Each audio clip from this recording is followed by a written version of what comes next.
What's up, everybody? It's Legal Tender. I'm back in the building. I'm back in the vote. I'm still in my high chair because I didn't get a new one yet. But welcome to the channel. I pulled out a new note to make a new episode. I want to start off by thanking everybody for supporting the channel. Thank you for the love and thank you for the support. Thank you. If you are a fan of Newsmatics, if you're a fan of paper currency, if you are just getting into the hobby of Newsmatics, stay rocking with me. Stay rocking with the channel. Every Tuesday is Legal Tender Tuesday, and I will be making a new episode every week speaking about something new, different, or interesting within the realm of Newsmatics. If you have any questions, comments, or input, please put it down in the comment section. I read everything and I respond back as soon as possible. Throughout this episode, if I say something that isn't 100% accurate, also a little different from what you know, please let me know via the comments. I will go back, hit the books, and make sure that I have the right information moving forward. All right, with that being said, let's get into today's episode. And I'm speaking about this crazy high elevated position because my old squeaky chair broke, so I got rid of it. But let's go. All right, so this is what we got today. Today. Okay, look at it, take it in. What do we have with this note here? Now, as you can see, it is a $5 denomination. And as always, you can tell the currency type up top. It is a Federal Reserve note. And Federal Reserve notes are identified with a green Treasury seal and a green serial number. And that is what we will be talking about today. Look at that serial number. Now, this is not a broken ladder, but this is a scrambled ladder. And I'm keeping it. I think I'm going to keep it. So let's get it.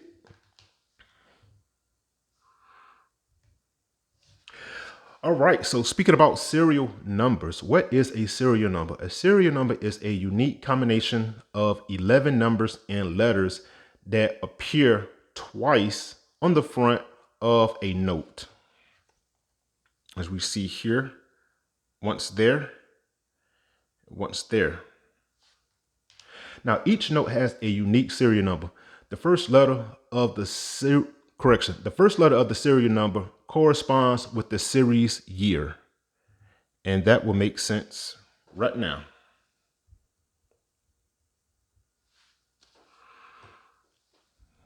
J is tied in with that series year. And the second letter, I will explain that in a minute. Now, there are Federal Reserve indicators.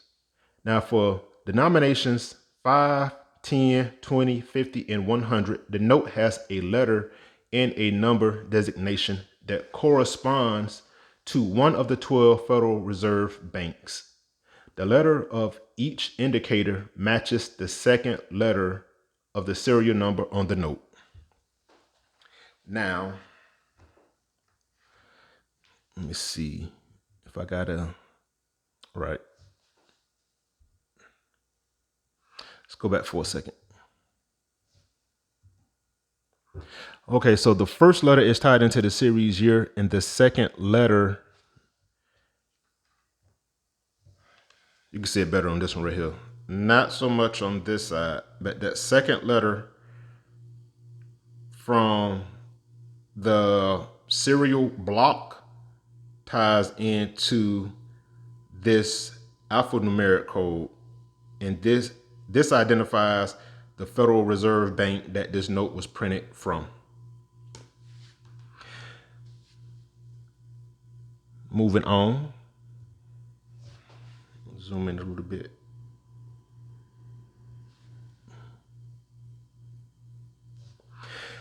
Now, for denominations of a $1 bill and a $2 bill, the note includes a seal that identifies one of the 12 Federal Reserve banks. Because unlike in 1996, every denomination was redesigned except for the $1 bill and the $2 bill. So the identifier is on this seal right here, and this identifies that this Federal Reserve Bank seal identifies that this note was printed in New York. Second letter, second alphabet, alphanumeric code right there. Now, as we look on the newer bills, 5, 10, and on up to 100, that seal has been replaced. That individual bank seal has been replaced with this universal United States Federal Reserve seal.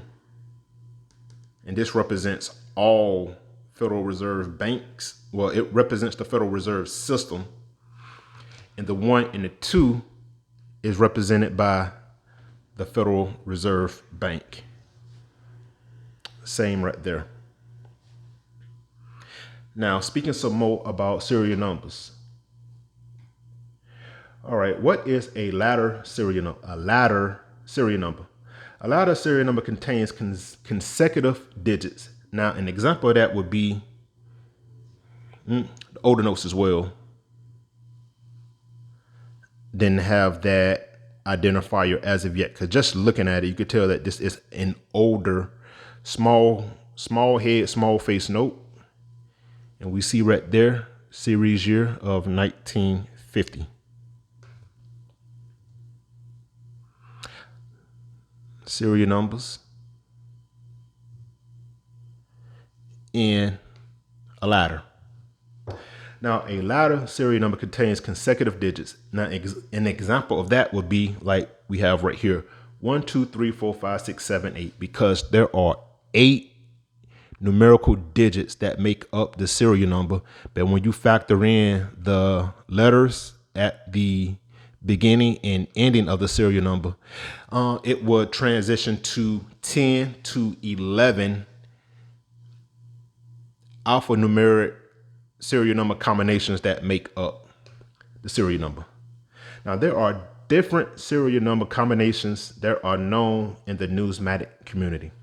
The definition of a ladder number was expanded over the years to include different variations such as a broken ladder, true ladder, a reverse ladder, and a scrambled ladder. And this is what we have right here. We have a scrambled ladder. Now, this has almost every, within those 8 digits is a 1, 2, 3, 4, a 5, a 6, and a 7. If that 5 was an 8 or a 0, this would be an awesome note. So that right there is a scrambled ladder.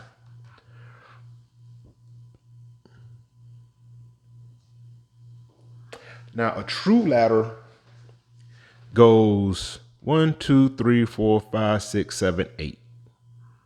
Or if there was a 0, it'd be 0, 1, 2, 3, 4, 5, 6, 7, because it could only be 7 digits that make up a serial number.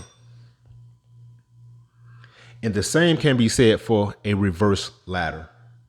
Now, depending on how you read, now traditionally we read top to bottom, left to right. So I always start going from the left to the right. A reverse ladder, I'm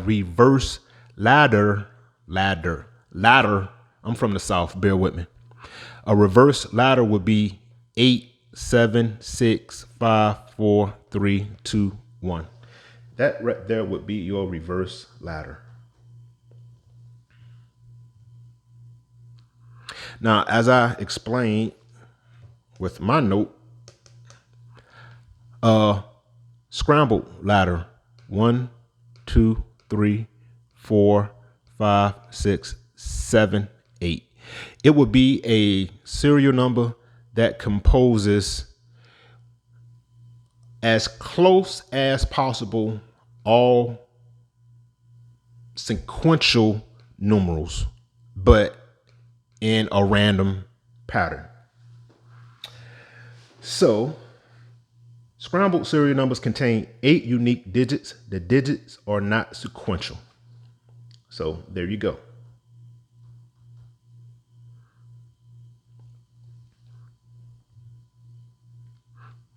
That's the fun fact. Now, why does a dollar bill have a serial number? All modern United States currency contains either a 8 or 11 digit serial number in order to make each bill unique. 10-digit serial numbers were on all bills until the new style came out in 1996. Those bills and all produced since then have an 11-digit serial. And that is to include the letters. So 1, 2, 3, 4, 5, 6, 7, 8, 9, 10, 11. That there. All right, now question, can two bills have the same serial number? The short answer is no. Each bill of the same denomination has its own unique set of serial numbers assigned by the Federal Reserve Bank issuing them. However, a $1 bill and a $5 bill can have the same serial number because they are two different denominations. However, fun fact,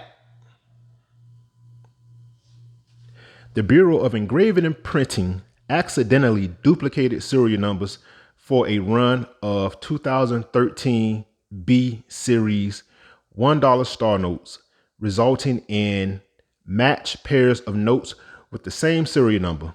Now, these duplicated serial numbers occurred within the specific ranges of the B block, creating pairs of notes printed at two different locations, the one in Fort Worth, Texas, and the one in Washington, D.C., with both identical identifiers. Zoom in a little bit. Now, as you see, both are star notes. If you get right to it, $1 2013 Federal Reserve note, New York. Blah, blah, blah, blah, blah. B block, that's the signature combination. That is the signature combination. Ruiz and Lou. And this came from DC. Because if you zoom in a little bit more, there is no, the only thing that is right there is a number. Now up here, you have FW identifying that the note came from Fort Worth, Texas. And it is identified in this margin as well. 2013 Federal Reserve note, New York. New York is right there because that is the issuing Federal Reserve Bank, B.E.P. And blah, blah, blah. Federal, let me see. Serial number is 0443977 star. See the star right there? Then at the bottom as well, the same serial number. B block 0443977 star. This one was graded at a 66 EPQ, and this was graded at 20 very fine. Both notes printed at two separate locations have the same serial number. So be on the lookout for a couple things. Series year 2013, $1 denomination, star note, and the signature combination of Ruiz and Lou. If you pair both of those up, I don't know the dollar amount of this right here, but you can have yourself a really cool numismatic piece in your collection, but also something that can be put on the aftermarket, and you could definitely sell both of these notes for more than $1 to $2.